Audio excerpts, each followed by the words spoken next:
Some photographs never fade, not because they're beautiful, but because they were never meant to exist. A white horse stands alone in the rubble. Its gaze pierces through the lens, through your spine, haunting you with the feeling that it's not just looking at you, but through you towards something you were never meant to see. And behind it, a headless figure, gripping a broken rein. Have you ever heard hoofbeats echo through carpeted floors? Helen has. In sleepless nights, where truth didn't hide in records, it knocked on the walls of her mind. This is the story of a photograph no one took, of a memory not born of human eyes, of the final gaze of a horse that remembered everything. Before we begin this haunting, breathtaking journey, hit that subscribe button so you won't miss a single cinematic story we bring you. Stories that may leave you speechless and changed. The last negative opening scene, 0000700. Hoofbeats in the dark, Toronto, Canada. Winter. Snow hadn't just fallen, it had settled. Thick, unmoving, indifferent. Blanketing the city in a hush so deep, even sirens sounded like they were underwater. A faint white blur drifted beyond the frost-bitten windows. The wind whispered, but didn't wail. This was not a storm. This was stillness, the kind that waits before something breaks. Inside the narrow, creaking house on Bathurst Street, the world was warmer, dim, cluttered, and very, very still. The camera drifts through the living room. Worn parquet floors, stacks of black and white prints spilling from boxes. An old rocking chair draped with a crocheted quilt no one had sat on in years. On the mantel, a Leica M3 camera under a dusty glass dome. Above it, a faded portrait of a younger Helen, with a group of soldiers all smiling, all long gone. The hallway is dark. Just beyond it, a half-open door. We hear it before we see it. A slow, methodical click. Clack, click, clack hoofbeats. Dry, hollow, impossible. Cut to interior darkroom night. Helen is already there. 85 years of life have folded her small, but not broken. Her spine curves slightly forward, not from fragility, but from years of leaning into her work. Her eyes behind thick glasses are sharp. Not in focus sharp. She moves with the discipline of someone who has waited to do this for decades. The red safety light bleeds across her face as she prepares the chemicals. She doesn't hum. She doesn't speak. The silence is so complete we can hear her breath catch as she peels the paper wrapping from a rusted canister of 35mm film, the label nearly dissolved. Balkan front. 1943. Faint typewritten letters smudged by time and humidity. She takes a breath, then another. The hoofbeats stop. No one reacts. She threads the film carefully into the real fingers, trembling only slightly. Then slides it into the developing tank. The motion is precise. Muscle memory. Ritual. She unscrews the cap of the developer, pours, and as the chemicals hit, that's when it starts again. Clack, clack, clack, clack. Only now, it's louder, more urgent. Not galloping, pacing. Pacing just beyond the door like something circling. Helen freezes. Her eyes twitch upward toward the ceiling, then the doorway. But she doesn't move her head. Her jaw tightens. She keeps pouring. The sound fades. She exhales barely. Her hands lower the canister into the rinse tray. The swirling water begins to cloud with history, slowly waking ghosts, buried under silver grains. The red light shimmers across the surface like blood across glass. The camera tightens. Closer and closer on her hands on the canister on the tray. A heartbeat joins the sound mix, now hers or ours, we're not sure. And then a faint image begins to emerge. First black smears, a shape, a line. The vague suggestion of a landscape, rubble smoke. She squints, tilts the tray slightly. The next frame, the shape becomes clearer. A mound of something. And then a horse, no, a white horse, standing in the middle of the frame, head bowed. Its coat smeared with ash, but unmistakably pale even in monochrome. Its eyes are wide, too wide, unnatural, almost human in their alertness, and it's looking straight into the lens. Helen's breath catches in her throat. Her hand jolts barely, but enough that a drop of developer splashes onto the sleeve of her blouse. The hoofbeats stop. She doesn't move. Her gaze is locked on the image. The horse's mouth is slightly parted, not in a neigh, but as if caught mid-breath. There's something behind it. A post, a figure. Her left hand slowly rises to touch her glasses, as if wiping a smudge that isn't there. Suddenly, the electricity flickers just once. The red light stutters. The tray rattles against the counter. She doesn't blink. Another frame develops. This time, the horse is in motion. The rubble is clearer. Stone arches collapsed. Smoke still suspended in the air. But it's what's behind the horse that stuns her. A figure, human, barely visible, headless, standing upright, and in its hand a taut rope. The hoofbeats resume, faster now. Clack, clack, clack, clack. Helen stumbles back, almost dropping the tray, but catches it just in time. Her hands shake. Her breathing is audible now. A flash of doubt rips through her eyes, not fear, recognition. She stares back at the image, as if trying to will it into disappearing. Instead, it sharpens. The red light pulses. The hoofbeats stop again. Silence. For the first time in this scene, she speaks. Just one word. No. Her voice is soft, ragged, half-broken. Not a denial, a realization. She steps back toward the tray, reaches in with metal tongs, lifts the photo. It drips. The image bleeds softly in the red light. She pins it to the drying line above the sink. Then another, then another. The sequence is chilling frame after frame of a white horse moving through a city in ruins, eyes always fixed toward the camera. Behind it a rope sometimes taut, sometimes dragging. A figure just out of frame, always present, never fully seen. Helen's expression changes, from fear to confusion to something worse, shame. Her lips part slightly. She opens her mouth as if to speak, then closes it. Her shoulders sink. Her hand reaches for the edge of the sink to steady herself. She turns, reaches for her old Leica, still dusty on the shelf. She opens the back, no film inside. She exhales, a tiny noise like air leaving a cracked jar. Her hand moves to the wall beside her, brushing across a series of old military maps. She pauses at one, pushes it slightly to the side, revealing a faded photograph taped behind it. Yellowed, torn. It's a photo of a different horse, black this time. Mid-gallop. A man riding it, laughing, rifle slung on his back. She yanks it off the wall, stares at it. Then with deliberate calm, she places it next to the new negatives. The contrast is violent. Then she does something unexpected. She smiles. It's not warm, not cold either. It's resigned. Helen turns back toward the drying line, studies the new photograph again. The white horse, the eyes, the rope. Her hand reaches toward it, stops just short of touching. And then the sound returns. Not hoofbeats. This time a breath. Slow, heavy, animal. Her eyes widen, not in terror, but in recognition. She doesn't turn.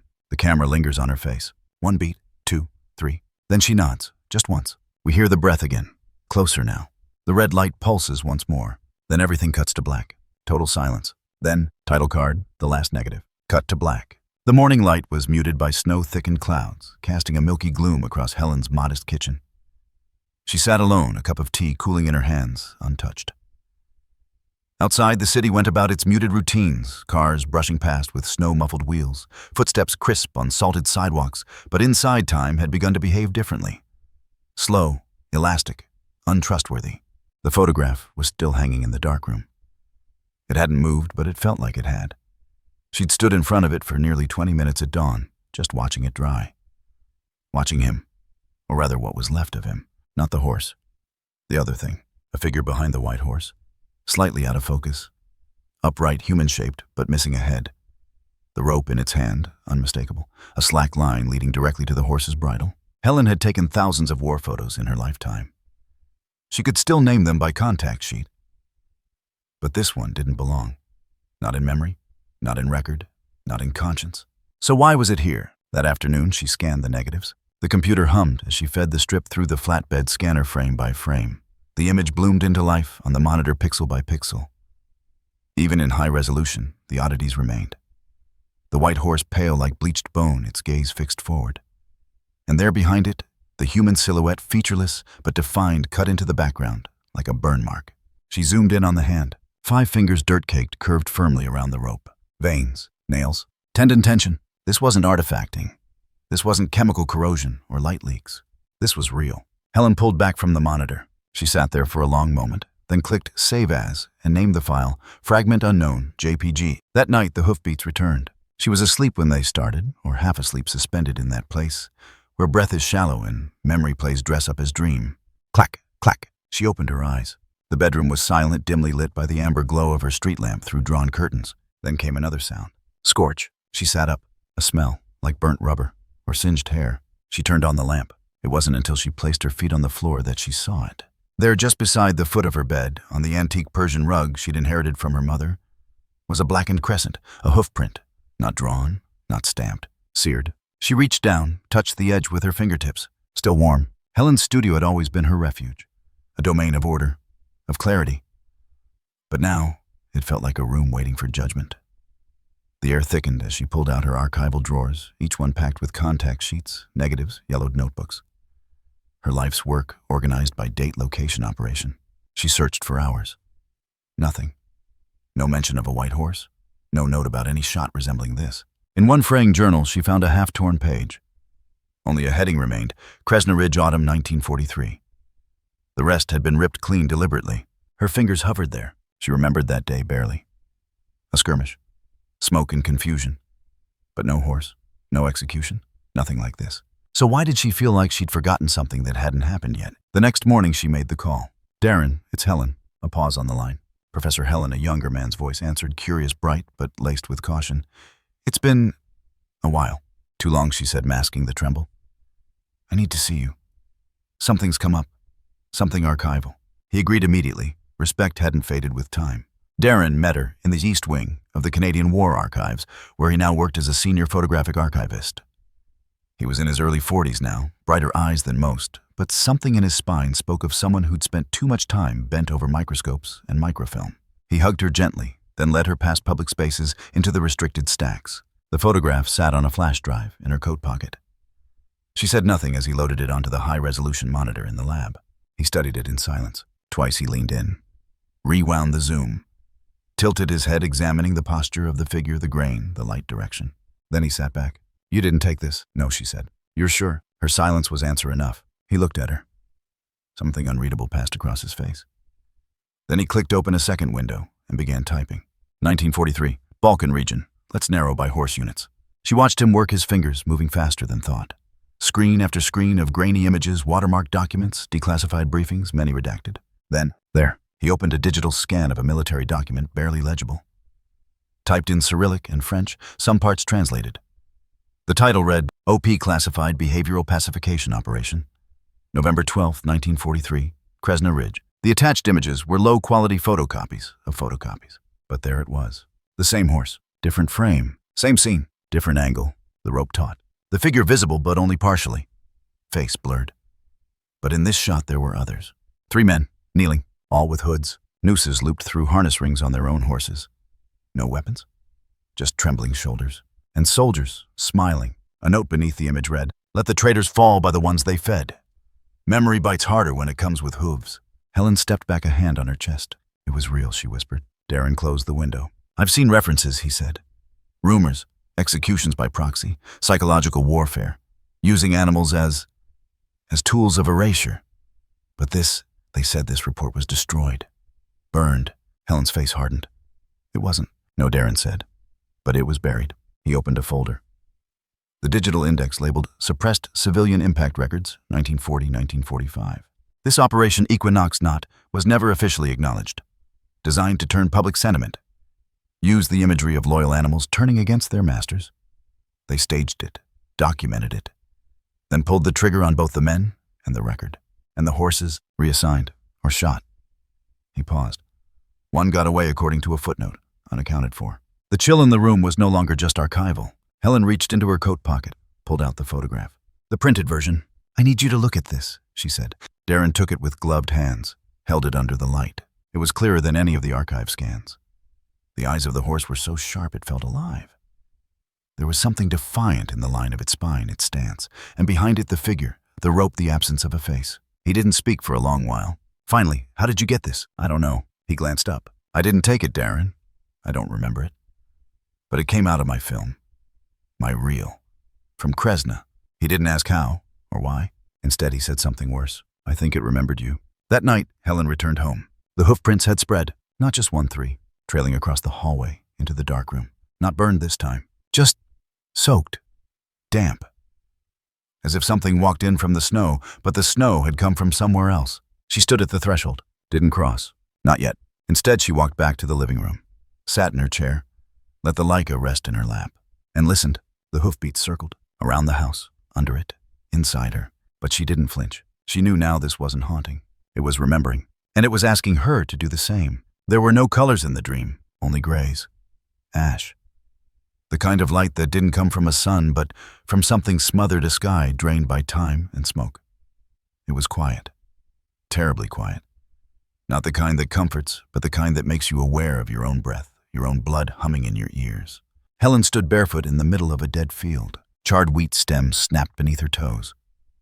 The horizon was broken. Trees like bones. No movement, no wind, not even crows. And in the center, the white horse, still facing her. No bridle, no saddle. Just ribs visible beneath a weathered coat streaked with what could have been soot or blood. Its head was lowered, but its eyes never left hers. The same eyes from the photograph, only now they blinked. Alive, terrified, knowing. And when Helen stepped forward, her foot sank into something soft. She looked down. Carpet? Her carpet. The Persian rug from her bedroom, but it was burning. Silently, she looked up again. The horse was gone. The field was gone. Only the sound remained. Click, clack, click, clack. She woke up screaming. The walls of her studio changed after that. Slowly, unintentionally. It started with a napkin. She had just sat down for tea, still rattled by the dream, when her hand reached for a pen, and without thinking, she began to draw. 2 strokes. Then 3. The curve of a jaw, an eye, a line connecting to a rope that wasn't visible but implied. She looked down. The horse. It stared back at her from the napkin like it had always been there. She crumpled it, threw it away, then did it again. And again. The second drawing appeared in the corner of a crossword page. The third on the back of a bank statement. The fourth she didn't even remember drawing. Only found it later on her bedroom mirror, fingers smudged into the condensation. By the end of the week, the walls of her studio were a shrine to the horse. Hundreds of iterations. Some just eyes. Others fully formed bodies frozen mid-stride. Some with ropes. Others with shadows behind them. One sketch taped near the ceiling had 6 pairs of hooves, none of them matching. But always, always the eyes. Unforgiving. Not cruel, but incapable of forgetting. She needed to speak to someone who knew the Balkans. Not the maps, not the records. The soil. Someone who had smelled the smoke firsthand. She found Marina's name in a newsletter from a human rights group she'd donated to years ago. A survivor speaker. Holocaust lineage. Lived through the 90s ethnic cleansings. Former equestrian. Helen didn't call. She went. Marina lived in a rent-controlled high-rise near the waterfront. 13th floor. The hallway smelled of turmeric and old fabric softener. Her door was ajar when Helen arrived. She knocked gently. "Come in," Marina's voice called. Deep, lightly accented Balkan vowels, drawn like ink lines across her English. Inside the apartment was dark, but clean. Books stacked horizontally. Photos covered every wall, children, horses, war protests. In the corner, a large oil painting, a white mare mid-gallop through smoke. Its eye gleamed with an unnatural streak of red. "You came alone," Marina said, emerging from the shadows in a thick wool sweater. Her hair was long, silver, braided tightly. "I had to." Helen handed her the photo. Marina didn't take it at first. Instead, she stared at Helen. Something flickered across her face. Not suspicion. Something closer to recognition. Then she reached out. The moment her fingers brushed the photo, her whole body stiffened. Her other hand shot up to her mouth. She turned away, stumbling slightly. It wasn't a gasp. It was a sound too old for that. A sound that had waited decades to be spoken. When she faced Helen again, her eyes were shining. "This is not a photograph," she said. "This is a memory." Helen said nothing. Marina sat down slowly, pressing the photo flat on her coffee table. "I have seen this horse," she whispered. "I have ridden it." Helen froze. "Excuse me." It was summer. I was 17. My mother had bribed a Serbian guard with what little jewelry we had left. He told her there was a stabling camp south of our village. Horses taken from the men who had been removed. Her voice cracked. There was one mare. White. Untouched. Refused to eat. Bit everyone. But when I stepped into the pen, she didn't move. She watched me like I was already part of her memory. And when I climbed on her back, she didn't flinch. She ran. All the way to the river.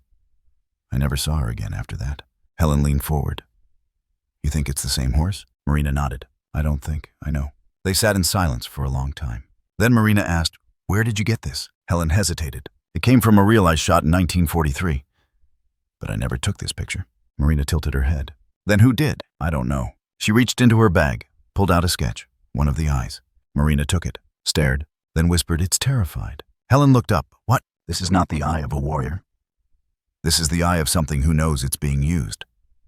Who understands the cruelty but can't stop it." Helen swallowed. "Then why does it keep appearing? Why now?" Marina looked at her. "Because we are remembering it wrong. They drank rakia that night." Marina insisted. Said it was necessary before speaking ghosts. The plum liquor burned going down but steadied Helen's hands. "Do you know what the West did during the Srebrenica massacre?" Marina asked. "I know what they didn't do." Marina nodded. "They didn't stop it.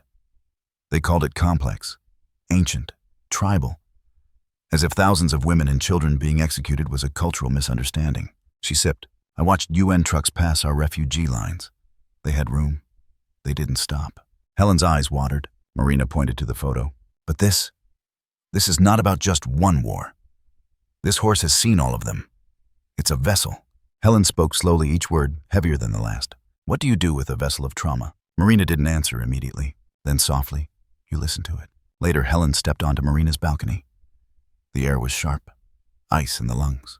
Toronto glittered beneath her like a sleeping machine. And yet, even here above traffic sirens' laughter, drifting from bars, she could hear it. That sound, not loud, but constant. Clack, clack, clack. She looked up. Across the frozen harbor, a street lamp flickered. Beneath it, for just a moment, something white. Still, watching, then gone. Inside, Marina laid out old documents, tattered photographs, a drawing childlike scratched in charcoal, a white horse standing over 3 bodies. I drew this in a camp, she said. They laughed at me. Said horses don't mourn. Helen touched the corner, but it did. Yes, Marina said. It stood over them for hours. Wouldn't leave. They beat it. It didn't move, like it was bearing witness. Helen stayed until dawn. When she left, Marina hugged her tightly. But as she pulled away, she said something that chilled Helen more than anything so far. Be careful. If the horse keeps visiting you, it means it trusts you. Helen blinked. That's a good thing. No, Marina said. It means you're next in line. In line for what? Marina's face darkened. To carry it. Helen didn't go home right away.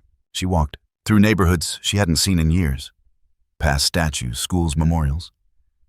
She looked at the plaques, the names, the words.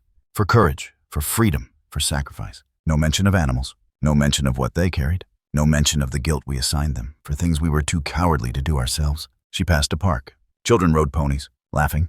The hooves tapped gently against concrete. Clack, clack. Helen sat on a bench and wept. Not for herself, not for the war, but for the horse. For what it had seen, for what it could not unsee. And for what it had chosen all these years later to make her see too. Helen stared at her own handwriting like it belonged to someone else. The notebook had been buried deep in an old metal trunk beneath frayed contact sheets. Propaganda leaflets and brittle rolls of undeveloped negatives. The leather was warped, the edges curling like dried leaves. She hadn't touched it in over 40 years. And yet here it was, familiar and foreign. The page she stopped on had been torn out. The ragged edge told a story this hadn't been accidental. It was deliberate, violent. A sharp rip through memory. Her eyes trailed to the top corner of the facing page. A symbol was drawn there, in red pencil, half erased, weathered by time, but still visible. It wasn't a military mark, not something tactical. It was a sketch, hasty, nervous. A circle, a jagged line cutting through it. And next to it in her own ink, De Kung Dut. Bridle snapped. She didn't remember drawing it, didn't remember writing any of this. A note further down said simply, subject veered. Refused formation, forced pivot west. But no coordinates, no names, no photographs paperclipped to the page like usual. And yet, she could feel the ghost of the image beneath her palm. Later that night, she sat alone in her darkroom. The hoofbeats hadn't returned, but their absence was worse than their presence. She kept expecting the sound. The sharp echo against wood, the whisper of weight across carpet. But silence had taken their place, and silence, she'd learned, had moods. Tonight it felt like something holding its breath. The Leica lay in front of her, open, empty. For hours she stared at it, fingers twitching near the shutter like a phantom limb searching for a trigger. But she didn't dare load it. Not tonight. Instead, she pulled out the print again, the one of the white horse. She stared at the broken line of the rope. Now she saw it clearly, the fray at the bridle like it had been torn, not untied. Like something had bolted and gotten away. The next morning, she called Marina. Her voice cracked more than she wanted. But the older woman didn't ask questions, just said, come. Marina didn't need explanations anymore. When Helen entered the apartment, Marina already had tea steeping and a stack of folders on the table. She was dressed in black, not out of mourning, but out of solidarity with the dead.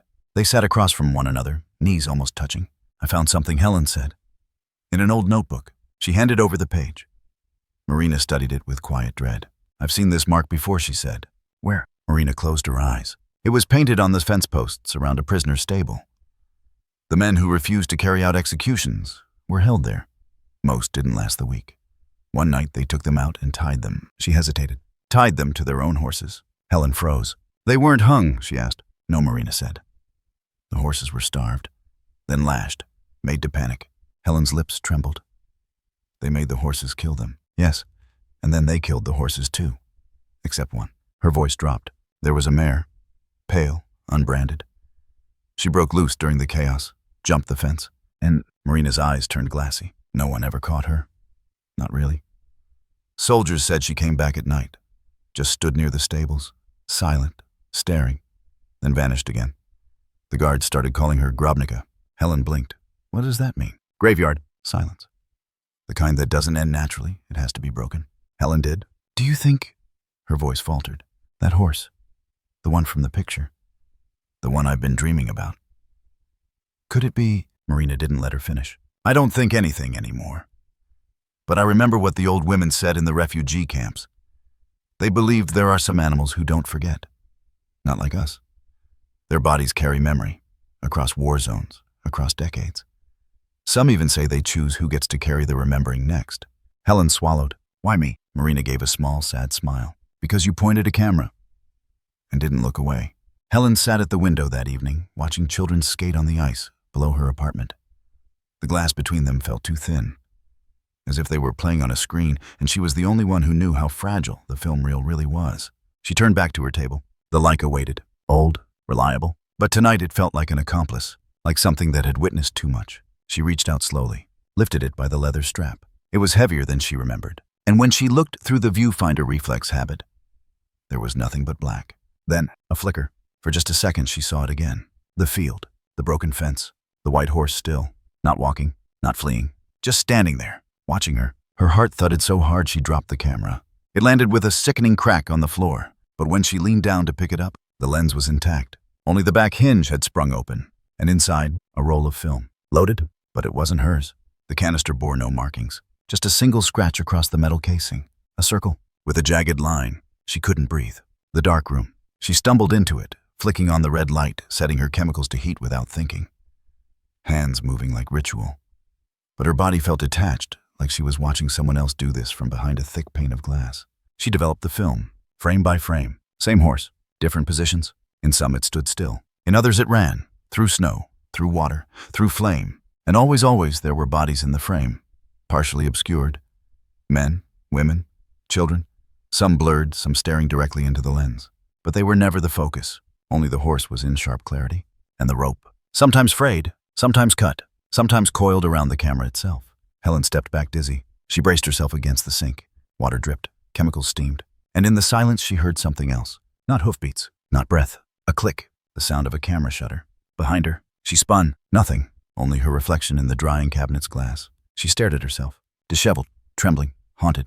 Then, without thinking, she took the Leica in her hands, stepped toward the tall glass display case in the hallway, the one that held her most famous work. She opened it, slid the camera inside, gently, tenderly, like laying down a weapon. Then she closed the glass and locked it. The sound of the lock clicking echoed down the hallway. Final, like sealing a confession or burying a witness. That night she slept.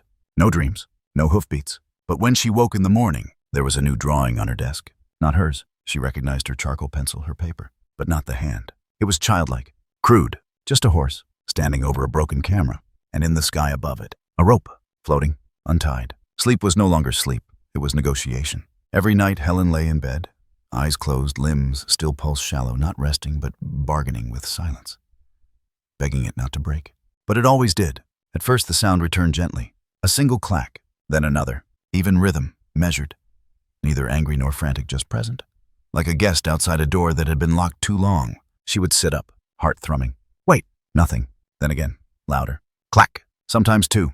Then silence again, as if daring her to respond. They weren't hoofbeats anymore. They were knocks. Knocks from something that no longer lived in the world, but hadn't left it either.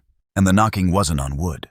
It was in her, like a guilt she couldn't outrun, like a story she had refused to develop. Darren arrived on a Wednesday, unannounced, breathless with urgency. He brought a laptop and a flask of rye, as if the whiskey might soften what he came to propose. I've been up all night, he said, pacing her studio. Reading Balkan records, declassified tribunals, transcripts from war crime hearings. Helen, it's all there, just scattered. But your photo. He turned the screen toward her.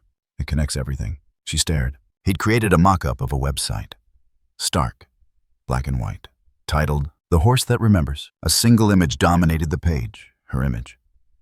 The white horse, the rope, the faceless man. Beneath it, a question. What if memory doesn't die with the victim? We launch it, get traction.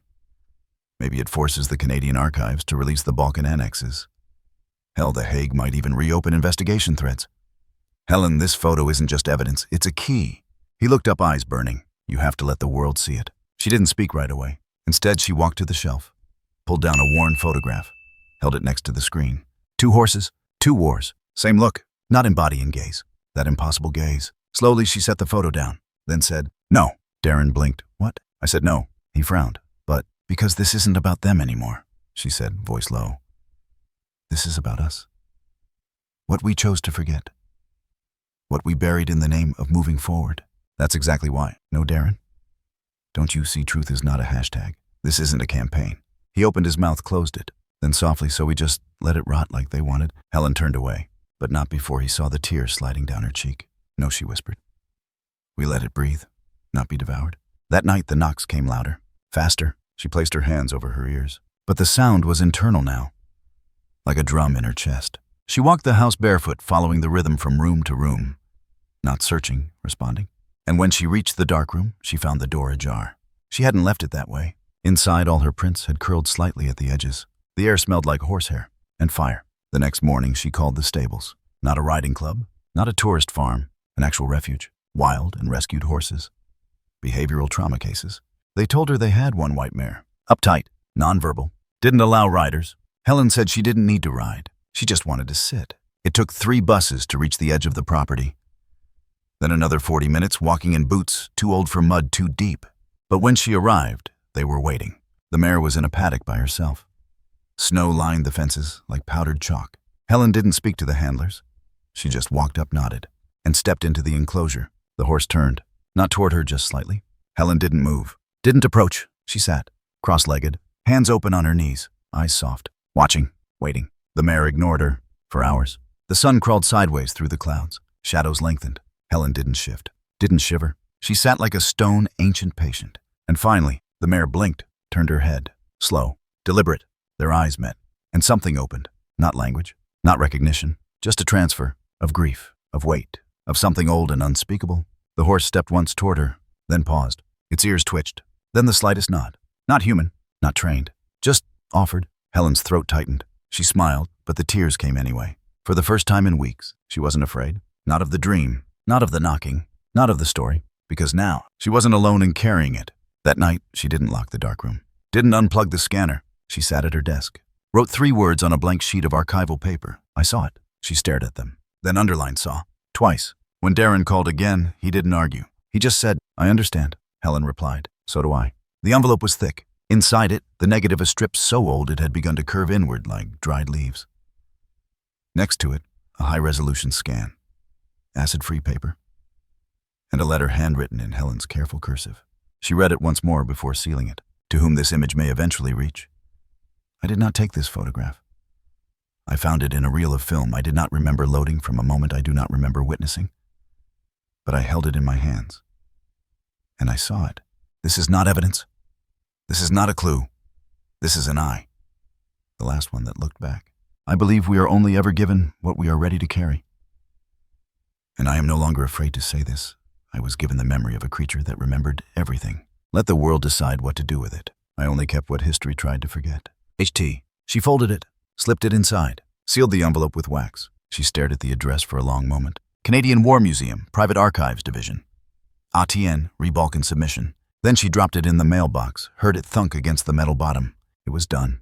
That night, silence fell like snowfall. No hoofbeats, no camera clicks, no whisper of breath in empty hallways. The dark room, still open, was quiet. The sink where water had been dripping for weeks no longer pulsed. The red light above the tray didn't flicker. It glowed steadily, patient, at rest. Helen stood in the doorway, watching, not waiting. And for the first time, she whispered, "Thank you." Marina called 2 days later. "I'm doing it," she said. Helen didn't ask what. She already knew. The old community center smelled like burnt coffee and old books. But the folding chairs were full. People of all ages, veterans, grandmothers, a boy of 12 clinging to a backpack shaped like a wolf. There was no podium, no PowerPoint, only a single photo enlarged on the back wall. The white horse mid-step eyes locked with the lens. The only words beneath it, "Let it be remembered." Marina stood in the center of the room. She didn't raise her voice. She didn't wave her hands. She told a story, not just hers, others. She spoke of a man who had trained horses before the war, then watched them starve. Of a woman whose mother used to braid ribbons into a stallion's mane until the soldiers cut off her fingers, of a boy who survived by hiding beneath a mare's body after a mortar strike. One by one, others joined in: a former soldier, a refugee nurse, a translator who documented executions. Some spoke quietly, others with clenched fists. But none of them raised blame. None of them used the word enemy. They spoke of witnessing, of the unbearable weight of not speaking, of the ache of returning to countries that no longer existed. And always the horse remained behind them, listening, like it had always been listening. Helen stood near the back. She didn't speak. She didn't need to. Marina's voice carried her truth like wind carries ash. And when the final story was shared, there was no applause, just silence. And in that silence, healing. Later, as people left, a woman approached Helen. She was young, maybe 30, Bosnian Canadian. She wore a pin of a dove on her jacket. She held out her phone. "This is my grandfather," she said. "He was in one of the camps. He never spoke about it. But he kept a journal. After he died, I found this drawing." She showed the screen. A child's sketch. A white horse, one eye shaded darker than the other. "It's the same, isn't it?" she asked. Helen nodded, then said the only thing that felt true. "Yes, it remembers you too." A week later, Helen received a package. Inside a letter from the War Museum. Short, formal, but not cold. "Dear Ms. T, we are grateful for your submission. We are not yet certain how to catalog it, but we know it must not be hidden. We are beginning a new collection. Tentative title, Witnesses That Did Not Speak. Yours has become our first exhibit. With gratitude, CWM." That night, Helen sat in her living room. The fire crackled softly. She turned off every light. Let the room fill with darkness. She reached for her sketchpad. And for the first time, she drew the horse not in fear, not in sadness, but at peace. Its eyes still vast, but no longer haunted. Just present, whole, like memory finally laid down. Not erased, but welcomed. The article dropped on a Sunday. Front page, no warning. A wide-angle photograph of the white horse, digitally enhanced, printed in full bleed across the fold above a headline that read, "The Forgotten Execution. When War Turned a Weapon into a Witness." Underneath the subhead, a rediscovered photo reignites questions about a suppressed 1943 operation and the silent testimony of a horse that history tried to erase. Helen had not given the interview, but Darren had, quietly, carefully. He never revealed her name. He called her an anonymous archivist.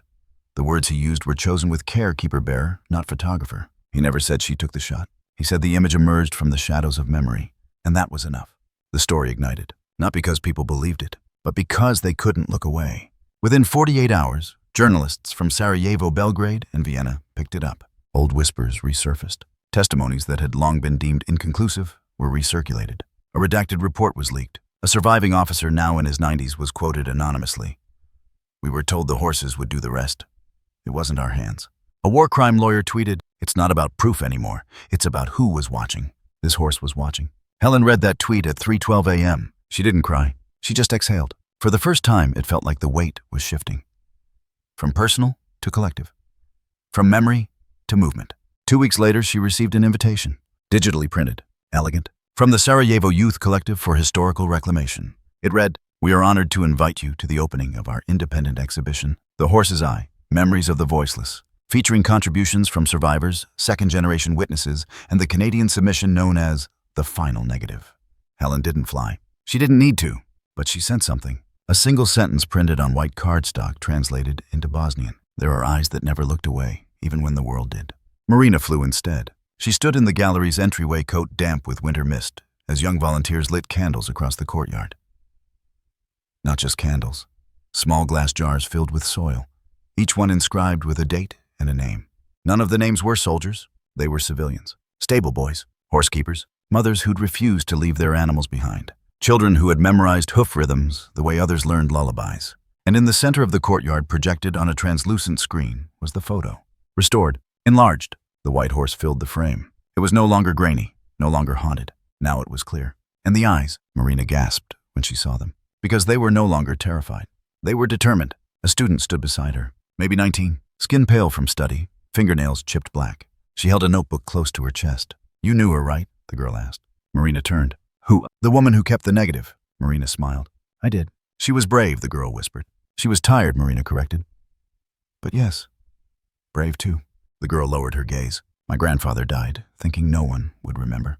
"They do now," Marina said, and the girl nodded, lit her candle, and walked to the base of the screen. Inside the gallery, no names were printed on plaques, only fragments. Quotes. "Memory bites harder when it comes with hooves. I saw it, and it saw me. I was not the one holding the rope." But I didn't stop it. My father fed the horses before they died. Each quote was paired with a piece of art, a watercolor, a photograph, a sculpture of a horse made from shattered plates. One installation played sound footsteps across concrete growing softer. At the center, the only full wall held the image again, this time with no rope, digitally removed. By a survivor artist. The caption read, "Restoration is an act of mercy, not erasure." Marina stayed long after the candles went out. She sat alone in a folding chair watching the last guests shuffle out into the cold. She stared at the photo, and she wept. But not like before, not from helplessness. This time the tears came from a place deeper than grief. They came from the edge of something ancient and aching that had finally begun to release. From the realization that gaze had passed through generations and ended here, not with a scream, not with a trial, but with eyes that had seen everything and were finally being seen back. The first snowfall of the season came early that year, not heavy, just enough to mute the world, to make the streets whisper, to make memory feel soft around the edges. The funeral was private, small, 3 rows of chairs of folding metal, facing a patch of snow-veiled earth just beyond a line of silent birch trees. The sky hung low gray as steel wool. Marina stood in the front row, Darren beside her, a few archivists, one museum curator, a boy holding a candle he wouldn't light. No priest, no music, just stillness, the kind Helen would have liked. They didn't lower their coffin while people watched. It wasn't about spectacle. Instead, Marina stepped forward with a sheet of paper folded in her palm. Her voice broke once, then steadied. She said she didn't take the photo, that it wasn't hers. But we know that memory doesn't need permission. It just needs someone brave enough to hold it. She looked up at the snow drifting sideways. She held it, for all of us. Darren stepped forward next. Said nothing at first.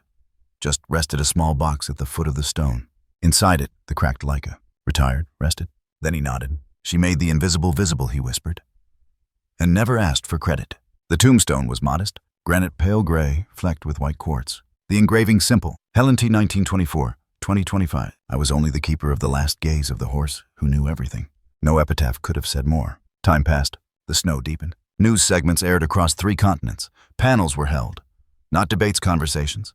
Unfinished ones. Necessary ones. One question kept surfacing. Can a photograph remember what we cannot face? A new term emerged in the media. Equine, witnessing the act of recognizing non-human presence in memory and the ethical weight of their gaze. In schools, children were asked to draw what truth looked like. Dozens drew horses, with eyes as big as the page. Spring came late, but it came. The ice receded. The ground softened. The trees began their slow bloom. Somewhere far north of Toronto, a white field spread wide, beneath a sky so clear it seemed impossible. A child rode across it. 10, maybe 11, wrapped in red scarf, no saddle. The horse beneath them tall, sure-footed, white as cloud. Silent, no reins, just rhythm. The camera followed from behind, slowly catching up. Closer, then alongside, then ahead, and then it panned, not to the child, but to the horse's face. Its eye, dark, liquid, infinite. A single shimmer danced across the surface. A glint of light, a reflection. In it, Helen, standing in the distance, still, unmoving, watching, not like a ghost, like a promise. The child didn't turn. The horse kept walking. Snow crackled beneath their hooves. No music, only wind, only memory, only the eye that had never once looked away. Fade to white,